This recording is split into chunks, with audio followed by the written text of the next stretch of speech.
வணக்கம். நம்ம இன்னைக்கு இந்த வீடியோவில் ஒரு சூப்பரான டேஸ்டியான சட்னி தான் பார்க்க போகிறோம். இதை நான் எப்படி செஞ்சேன்னு பார்க்கலாம். அதுக்கு முன்னாடி நீங்கள் நம்ம சேனலை இது வரைக்கும் சப்ஸ்கிரைப் பண்ணலன்னா சப்ஸ்கிரைப் பண்ணி வச்சுக்கோங்க.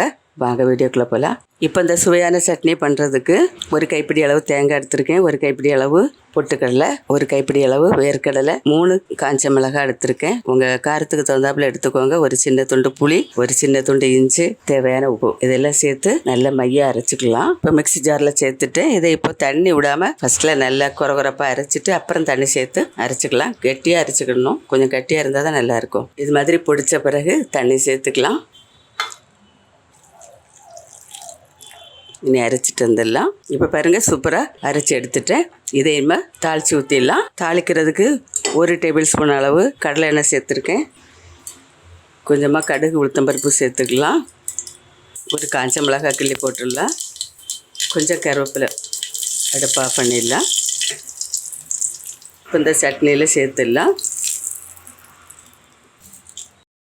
இவ்வளவுதான், ரெடி பண்ணியாச்சு. இவ்வளவுதான். நீங்களும் இந்த சட்னி எங்கள் வீட்டில் ஒரு தடவை ட்ரை பண்ணுங்கள். ரொம்ப டேஸ்ட்டாக இருக்கும். மறுபடியும் ஒரு நல்ல ரெசிபியோடு நான் உங்களை சந்திக்கிறேன். மறக்காமல் லைக் பண்ணுங்கள், கமெண்ட் பண்ணுங்கள், சப்ஸ்கிரைப் பண்ணுங்கள். நன்றி. God bless you.